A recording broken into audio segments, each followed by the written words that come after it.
야베스는 그의 형제보다 귀중한 자라.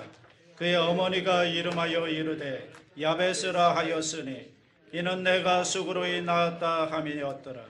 야베스가 이스라엘 하나님께 아뢰어 이르되 주께서 내게 복을 주시려거든 나의 지역을 넓히시고 주의 손으로 나를 도우사 나로 환난을 벗어나 내게 근심이 없게 하옵소서 하였더니 하나님이 그가 구하는 것을 허락하셨더라. 아멘. 제목을 한번 따라해 주시기 바랍니다. 고난을 복으로 바꾼 야베스의 기도. 인생을 살다 보면 고난을 피할 수 없는 인생의 한 부분이 있습니다. 그러기에 이 고난은 인생에 있어서 선택이 아니라 필수입니다. 우리가 고난이 없기를 바라지만 그런데 여러분 지금까지 살아온 우리의 인생을 한번 돌아보시죠. 과연 고난이 없던 때가 언제인가? 그럼에도 불구하고 이 세상에 많은 사람들이 어쩌면 예수 믿는 사람들까지도 고난이 없기만 바라며 살아갑니다. 고난이 없기만을 기대하며 고난이 없기만을 바라며 살아가다 보니까 고난이 오면 고난을 대처하지 못합니다. 그래서 그 고난 가운데 빠집니다. 고난이 두려워집니다. 그래서 고난에 먹혀버립니다. 그러면 불행입니다. 남아프리카 지역에서 한때 복술, 점치는 것이 한참 유행했던 때가 있습니다. 그 지역에 아주 유명한 점쟁이가 한 명 있었는데 이 점쟁이가 어느 날 점괘를 내놓기를 올해는 대흉년이 들 것이다. 이런 점괘를 내놨습니다. 너무나 유명하고 그리고 워낙 용한 점쟁이였기 때문에 많은 사람들이 그 얘기를 들으면서 마음 가운데 불안과 두려움이 들어오기 시작했습니다. 올해 정말 대흉년이 들어? 그럴 징후는 전혀 보이지 않았지만 사람들은 그 이야기를 들으면서 봄이 지나고 여름이 지나면서 마음이 불안해지기 시작했습니다. 그래서 여름이 끝나기 전에 2만 명이 넘는 농부들이 재난을 피해서 아직 오지도 않은 그 흉년을 피해서 도시로 떠나버렸습니다. 그래서 그 해는 결국 대흉년이 들고 말았습니다. 그런데 그해 남아프리카의 기후를 보면 비도 충분히 내렸고 기후도 좋았습니다. 태풍이나 홍수나 가뭄 같은 재해가 전혀 없었습니다. 날씨로만 보면 대풍년이 들 수 있었던 좋은 날씨였는데 그런데 그 점쟁이의 말 때문에 두려움이 그들을 사로잡았고 그래서 그들은 그 두려움을 따라 움직였고 그래서 결국은 대흉년이 왔습니다. 1946년에 남아프리카에서 실제로 일어났던 사건입니다. 두려움에 사로잡히면 그러면 불행입니다. 여러분 실제 일어난 일보다 일어나지도 않았는데 먼저 두려움에 사로잡히다 보면 큰 재해를 만들어내는 겁니다. 그러기에 여러분 고난은 그냥 고난으로 받아들여야 합니다. 고난이 올 때 두려워하지 마십시오. 고난이 오면 어려운 일이 있으면 주위에 그것을 더 어렵게 만드는 흉흉한 소식들이 있습니다. 근거 없는 소문 때문에 두려워하다 보면 실제로 그 두려워하는 것이 우리 삶 가운데 일어날 수가 있습니다. 그러므로 근거 없는 소문에 절대로 흔들리지 마시기를 바랍니다. 중요한 것은 우리에게 오는 여러 가지 고난들을 어떻게 우리가 대처해야 할 것인가. 우리 인생 가운데 고난이 다가오는데 우리 이 고난 앞에 우리 성도들은 예수 믿는 사람들은 과연 어떻게 이 고난을 맞이하고 이 고난을 극복해야 되는가? 여러분이 이 고난을 맞이하면서 무엇을 하고 계십니까? 많은 사람들이 고난 때문에 두려워하고 원망하고 불평하고 왜 나에게 이런 고난이 왔는가 불평하고 있을 그때 우리 예수 믿는 사람들은 무엇을 해야 될까요? 여러분 이 고난을 맞이하는 최고의 방법이 무엇인지 아십니까? 그것은 바로 하나님 앞에 기도하는 일입니다. 기도를 통해서 우리는 하나님을 만나기 때문에 기도를 통해서 우리는 환난보다 고난보다 더 크신 하나님을 만날 수 있기 때문에 인생의 고난 앞에 우리가 해야 될 일은 기도하는 일인 줄로 믿습니다. 야고보서 5장 13절에 보십시오. 다 같이 합니다. 너희 중에 고난당하는 자가 있느냐? 그는 기도할 것이요 즐거워하는 자가 있느냐? 그는 찬송할지니라. 고난이 올 때 뭐하라고요? 절망하는 것이 아니라 하나님 앞에 기도하라는 것입니다. 세상에서는 너희가 환난을 당하나 담대하라, 내가 세상을 이겼노라. 기도하며 이 고난을 오히려 우리에게 하나님이 주신 복으로 바꾸는 기도와 놀라운 기도의 역사가 있게 되기를 주님의 이름으로 축복합니다. 오늘 우리가 읽었던 말씀을 보면 그 말씀 가운데 한 인물이 나오는데 그 인물이 인생의 고난을 바로 기도로 말미암아 복으로 바꾼 사람의 이야기입니다. 오늘 우리가 읽었던 역대상의 말씀을 보면 1장부터 9장까지 수천 년의 역사가 다루어지고 있는데 역사기 포로 전후 포로 귀환까지 쭉 이어집니다. 구원의 축보로 이어지면서 거기에 보면 600명에 넘는 사람들의 이름이 열거되고 있고요.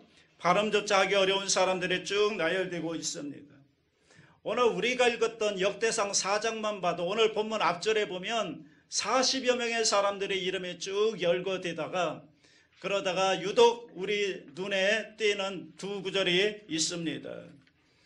그 두 구절이 오늘 읽었던 9절과 10절인데요. 9절을 다 같이 보겠습니다. 야베스는 그의 형제보다 귀중한 자라. 그의 어머니가 이름하여 이르되 야베스라 하였으니 이는 내가 수고로이 낳았다 함이었더라.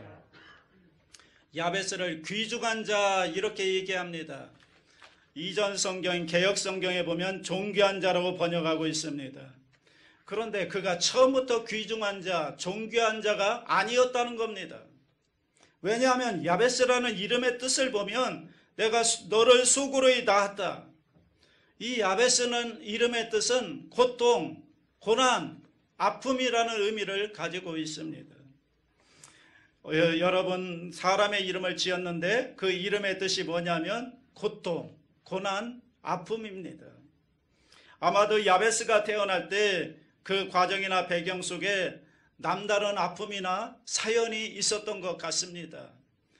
정확한 이유는 모르겠지만 날 때 정말 죽음까지 이르는 난산을 경험했는지 아니면 그가 태어날 때 아무도 그를 반겨주거나 그를 기쁘게 맞이하지 않는 그런 출산이었는지 아니면 그때 어떤 엄청난 일이 있어서 그의 이름을 고통이라고 지었는지는 모르겠지만 여러분 부모가 자녀의 이름을 지을 때 고통이라고 지을 때는 뭔가 아픈 사연이 있었기 때문에 그러지 않았을까? 보통 우리 부모가 자녀의 이름을 지을 때는 자녀의 미래를 보면서 너는 앞으로 이런 사람이 되거라 하는 의미로 이름을 지어주지 않습니까? 그런데 그 자녀의 이름을 고통이라고 지었다. 여러분 한번 생각해 보십시오. 제 이름이 이은방입니다. 여러분 괜찮지 않습니까? 괜찮은 이름이거든요. 그런데 만약에 여러분 제 이름을 이고통이라고 한번 지었다고 생각해 보십시오. 그러면 사람들이 얼마나 놀리겠습니까? 이고통, 얼마나 그의 인생 가운데 고통이 많았으면 이름을 고통이라고 지었을까? 여러분 어렸을 때 야 고통아 하면서 많은 놀림을 받았을 것입니다. 그럼에도 불구하고 이름을 야베스라고 지을 수밖에 없는 환경이었던 겁니다. 그런데요, 그에게는 놀라운 일이 생긴 겁니다. 그의 인생이 바뀌어집니다.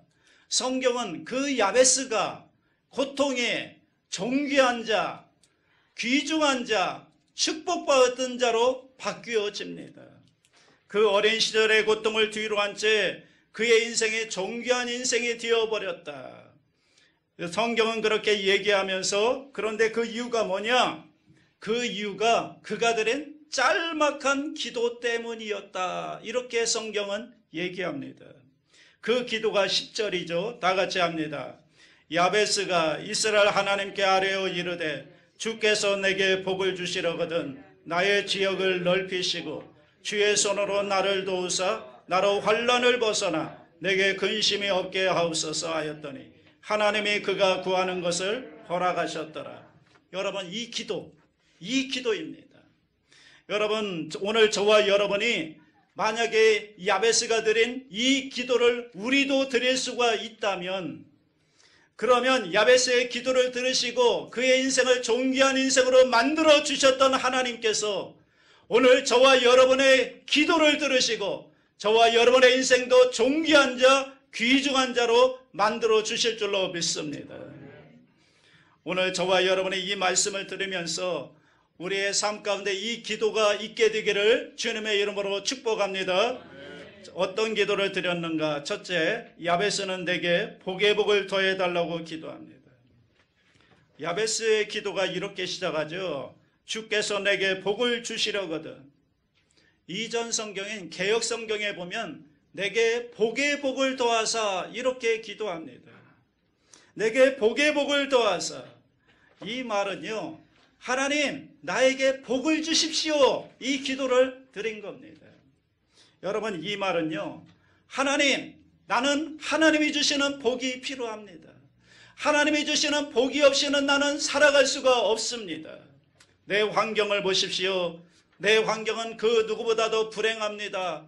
오죽했으면 내 이름을 야베스라고 지었을까요? 하나님이 도와주시지 않으면 나는 살 수가 없습니다. 하나님께 복을 구하는 겁니다. 여러분, 하나님의 사람이 하나님의 복을 구하는 것은 지극히 당연한 일이고 마땅히 해야 되는 일인 겁니다. 오늘 혹시 우리가 이것을 구하지 않고 있는 것은 아닙니까? 하나님이 주신 복이 아니고도 나는 잘 살 수 있다라고 생각하면서 하나님께 복을 구하지 않고 있는 것은 아닙니까? 여러분, 기복신앙과 복을 구하는 것은 다른 문제입니다. 기복신앙이 뭡니까? 하나님보다 나의 욕심을 구하는 것, 내가 원하는 것을 이루기를 원하는 마음, 기복신앙인 겁니다. 여러분, 하나님께서 주신 복을 구하는 것은 이것은 믿음인 겁니다. 이것은 신앙인 겁니다. 하나님이 주시는 복을 구해야 됩니다. 여러분, 생각해 보세요. 아무나 하나님께 복을 구합니까? 아니잖아요. 하나님의 자녀만이 하나님께 복을 구할 수가 있는 것입니다. 여러분, 성경에 나타난 하나님의 성품을 보십시오. 하나님은 우리에게 복 주시기를 원하시는 하나님이십니다. 하나님이 인간을 창조하신 다음에 제일 먼저 주신 명령이 뭡니까? 제일 먼저 주신 복이 뭡니까? 복을 주신 것입니다.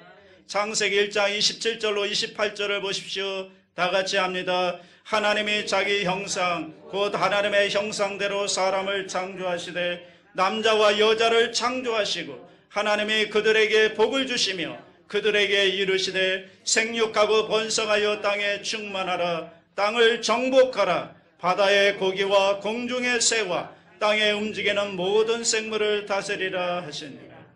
하나님은 우리를 축복하기를 원하십니다. 하나님은 우리가 복받기를 원하십니다. 하나님은 우리가 이 땅에서 구차하게 사는 거 원치 않습니다. 하나님은 우리 아버지 되시는 하나님은 우리가 이 땅에서 가난하게 고통 가운데 고뇌하며 살기를 원치 아니하시고, 하나님은 하나님의 자녀가 이 땅에서 하나님의 주시는 풍성한 복을 누리며 살기를 원하십니다. 그 누구보다도 아름답고 가치 있고 멋있는 삶을 살기를 원하십니다. 그래서 하나님은 복을 준비하십니다. 그리고 복을 주십니다. 그런데 오늘 우리가 이 복을 구하는 것을 어느 순간 여러분 하지 않고 있는 것은 아닙니까? 여러분, 가만히 우리 삶을 보세요. 우리가 할 수 있는 일들이 있어요. 하나님의 능력을 주셔서 우리가 할 수 있는 일들이 많이 있습니다. 그래서 우리가 할 수 있는 일들을 해야 됩니다. 우리에게 주신 하나님의 능력을 가지고 내가 할 수 있는 일들은 열심히 감당하며 해야 되는 것입니다. 그런데 우리에게 주신 그 능력은 한계가 있다고요. 제한이 있다고요. 할 수 있는 일들이 있지만 할 수 없는 일들도 있어요. 그런데 그 할 수 없는 일들이 우리 인생에 있어서는 아주 중요한 일일 수가 있다는 거예요. 우리가 할 수 없는 그 일들, 우리에게 그 일을 해결할 만한 능력이 없는 그 일들이 사실은 우리 인생에 너무너무 중요한 일들이 아닐까요? 그때 어떻게 하라는 겁니까? 그때 하나님의 능력을 구하라는 거예요. 하나님께 기도하라는 거예요. 우리는 열심히 살았는데 어느 날 이 코로나 바이러스가 우리에게 다가왔습니다. 그런데 그 일에 대해서 우리는 어찌할 방법이 없습니다. 속수무책입니다. 코로나 앞에 다 넘어지고 있습니다. 이럴 때 우리는 어떻게 하라는 겁니까? 기도하라는 겁니다. 주님 앞에 구하라는 것입니다. 주님 앞에 복을 구하라는 것입니다. 하나님의 복을 구하는 것입니다. 우리가 할 수 있는 일이 무엇이 있을까요? 원망하고 절망합니까? 아니면 이 코로나가 중국에서 왔으니까, 시작되었으니까 중국을 원망하고 중국을 저주합니까? 아니잖아요. 전능하신 하나님, 이 문제를 해결할 분은 하나님밖에 없다고 우리가 알기 때문에 그 하나님 앞에 기도하는 것입니다. 그런데 오늘 혹시 우리들에게 이 기도가 없는 것은 아닙니까? 기도해야 됩니다. 기도합니다.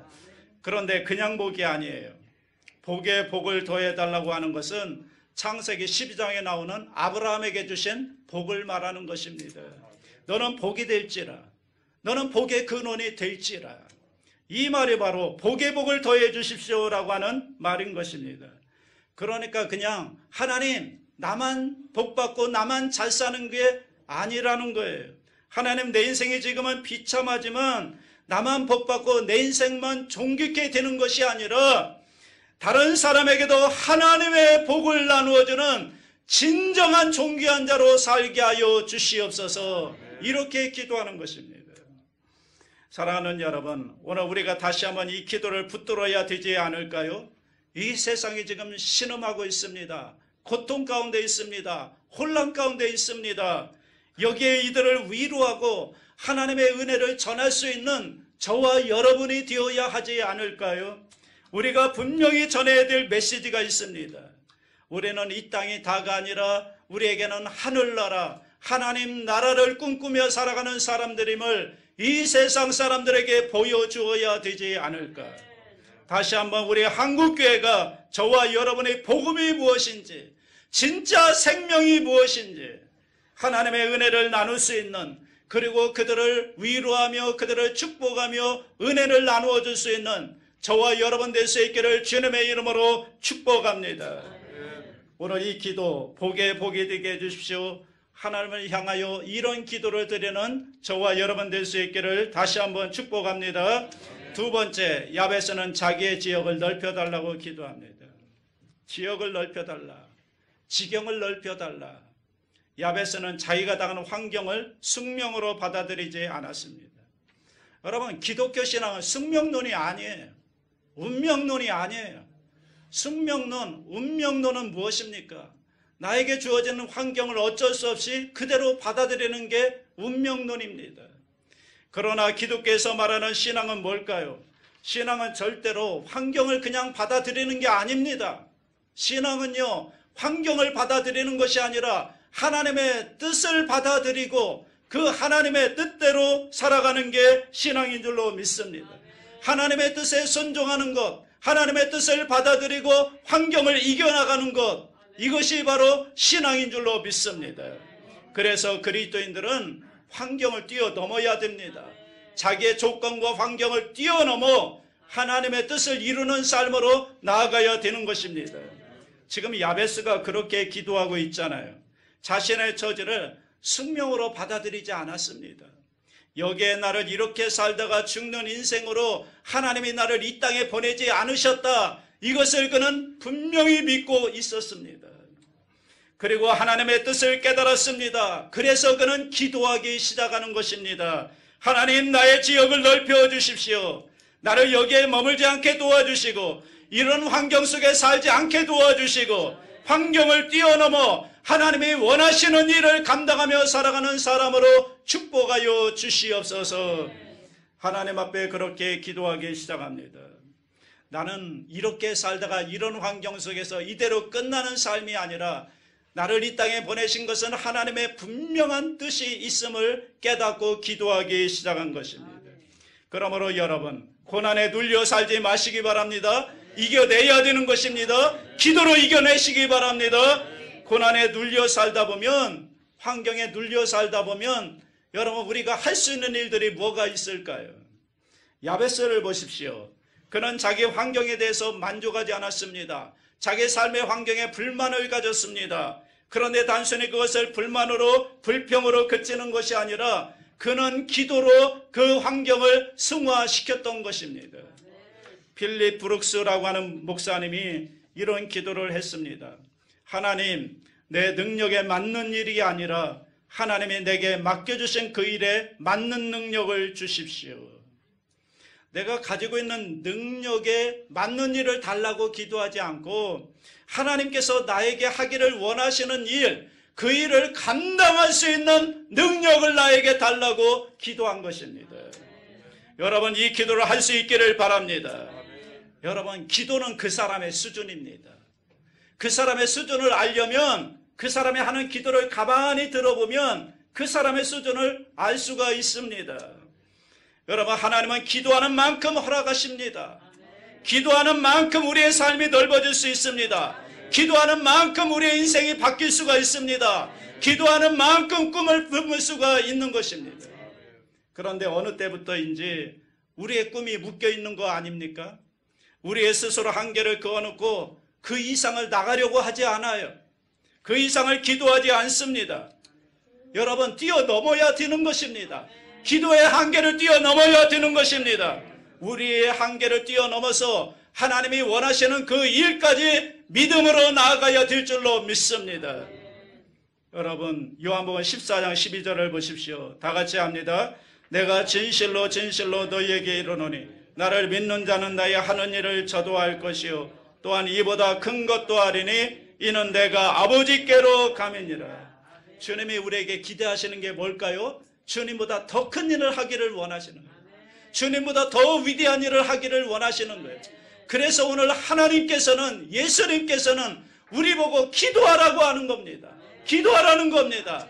기도할 때 하나님이 능력 주셔서 우리가 할 수 있는 일들보다 더 큰 일들을 감당할 수가 있게 되는 것입니다. 여러분, 오늘 우리가 기도할 때요, 여러분 가정이 바뀌게 됩니다. 여러분이 기도하면 우리 교회가 바뀌게 됩니다. 여러분이 기도하면 대한민국이 바뀌게 될 줄로 믿습니다. 오늘 우리가 이 꿈을 가지고 한번 하나님 앞에 기도해 보자고요. 기도하면 야베스의 기도를 들으셔서 그의 인생을 존귀한 자로 바꾸어 주신 것처럼 오늘 저와 여러분의 기도를 들으시고 우리 인생도 고난 가운데 있지만 어려움 가운데 있지만 존귀한 자로 귀중한 자로 만들어 주실 줄로 믿습니다. 여러분, 기도의 한계성을 뛰어넘어서 기도하면 그 이상으로 역사하시는, 우리의 생각 너머에 역사하시는 하나님의 역사를 경험할 수가 있는 것입니다. 그것을 향해 나아가는 저와 여러분 될 수 있기를 주님의 이름으로 축복합니다. 그러므로 기도를 통해서 우리는 우리의 지경을 넓혀질 수가 있다는 것을 믿으시기 바랍니다. 이 고통의 시대에 야베스의 기도가 우리의 기도가 되어서 우리의 삶의 지경이 우리의 생각을 뛰어넘는 넓어지는 놀라운 축복이 함께하기를 주님의 이름으로 축복합니다.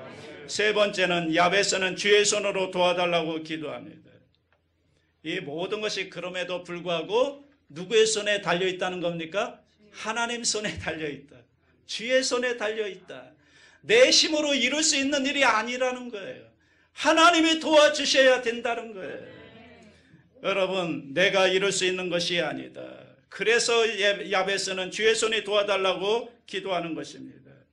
여기 야베스가 고백한 주의 손, 하나님의 손, 이것은 하나님의 백성 가운데 살아계시는 하나님의 임재와 능력을 의미하는 겁니다.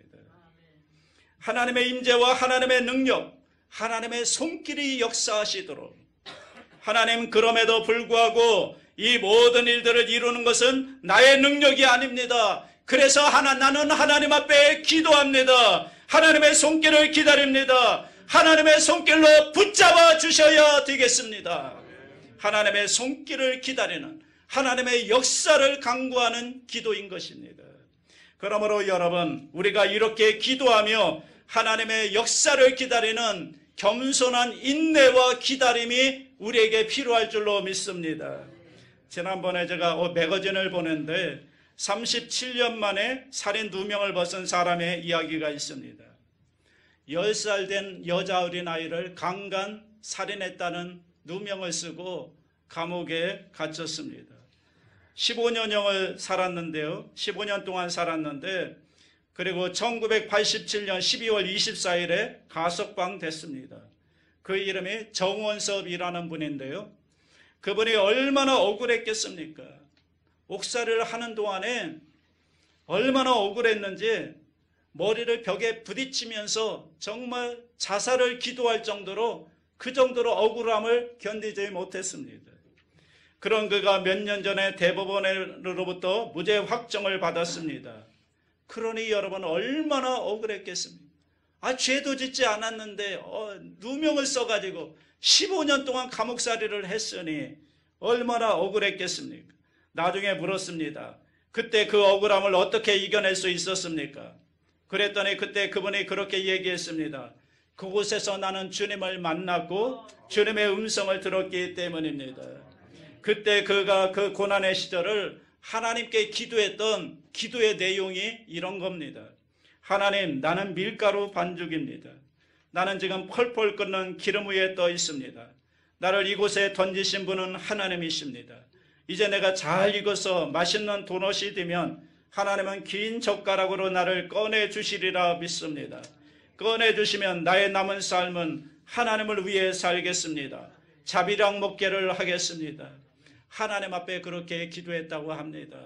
그래서 그는 남은 삶을 정말 그렇게 목사님이 기도한 대로 목사가 되어서 그렇게 살았고, 지금 얼마 전까지 제가 들은 소식은 그분의 지병으로 인해서 요양원에 계시다, 그런 얘기를 들었습니다. 얼마나 그 고난 가운데 억울했겠습니까? 그럼에도 불구하고 거기에서 하나님의 손길을 기다렸던, 여러분, 사랑하는 여러분, 때로는 우리가 하나님께 기도하면서 하나님의 역사하심을 우리들이 경험하지 못하는 이유가 무엇인가? 그러면 하나님의 손이 움직이기 전에 우리가 먼저 움직이기 때문에 그런 것은 아닐까? 우리 가운데 역사하시는 하나님의 그 손길을 기다리며 오늘도 하나님이 우리 가운데 역사해 주시기를 기도하는 저와 여러분 될 수 있기를 주님의 이름으로 축복합니다. 마지막 네 번째, 야베스는 환난에서 벗어나 근심이 없게 해달라고 기도합니다. 환난을 벗어나 근심이 없게 하옵소서. 여기 말하는 환난에서 벗어나, 이 말은 유명한 킹 제임스 버전 영어 성경에 보면 함이라고 말로 쓰이지 않고 evil이라는 말로 쓰였습니다. evil, 악입니다. 악. 그래서 이 말을 번역하면 하나님, 나를 악으로부터 지켜주십시오, 이 기도가 되는 것입니다. 여러분, 주기도문에 보면 우리를 시험에 들게 하지 마옵시고 다만 악에서 구하옵소서, 바로 이 기도인 겁니다. 그러니까 하나님, 나의 남은 삶 동안 이 시험에 들지 않게 하시고 모든 악으로부터 나를 지켜주십시오. 왜 이런 기도를 했을까요? 여러분, 하나님의 사람들을 보면 하나님께 복받은 사람들이 많습니다. 하나님이 복을 주셔서 물질의 복, 건강의 복, 영적인 복을 받은 사람들이 많죠. 권세와 명예의 복을 받은 사람들도 있습니다. 그런데 하나님이 주시는 그 복은 받았는데 그 복을 잘 유지하지를 못하는 거예요. 그 복을 잘 누리지를 못하는 거예요. 그래서 오히려 그 하나님이 주신 복이 화가 되는 경우가 종종 있거든요. 솔로몬을 보세요. 하나님께 구해서 얼마나 많은 복을 받았습니까? 그런데 그는 그것 가지고 결국 자기의 욕심에 빠져서 결국에는 마지막에는 하나님 앞에 죄를 짓고 말잖아요. 이것을 알고 있거든요. 그래서 기도하는 겁니다. 하나님이 나에게 복을 주시면 복을 누릴 수 있는 사람이 되게 하여 주시옵소서. 악에게 지지 않게 하시고 시험에 빠지지 않게 하나님이 나를 지켜주옵소서. 그랬더니 이런 야베스의 기도를 하나님이 어떻게 하셨다고요? 하나님이 그가 구하는 것을 허락하셨더라. 응답받고 그의 근심이 해결되는 것입니다. 하나님께 이런 기도를 하며 하나님께 맡겼더니 하나님께서 그가 구하는 기도에 응답해 주셨더라. 사랑하는 여러분, 오늘 이 아침 무거운 마음을 가지고 우리가 주 앞에 나왔지만 우리의 모든 인생의 문제를 주 앞에 내려놓고 우리가 주님 앞에 이런 야베스의 기도를 할 수 있다면 오늘 우리가 가지고 있는 고통이 무엇이든 우리가 당하는 환난이 어떤 것이든 우리가 이 기도를 드릴 때 이 기도를 들으시고 야베스를 존귀한 자로 만드셨던 하나님께서 오늘 저와 여러분의 인생도 그렇게 만들어 주실 줄로 믿습니다. 그리고 그렇게 존귀한 자가 되어서 이번 한 주간 동안 여러분의 삶 속에서, 가정에서, 직장에서, 여러분의 삶의 현장에서 하나님의 영광을 나타내며 하나님의 사람으로 이 고통의 시대를, 이 혼란의 시대를 어떻게 살아야 하는지를 세상 사람들에게 보여주며 그렇게 살 수 있다면 하나님이 얼마나 우리의 삶을 기뻐하실까요? 오늘 저와 여러분들에게 이 귀한 야베스의 기도가 저와 여러분의 기도가 될 수 있기를 주님의 이름으로 축원합니다.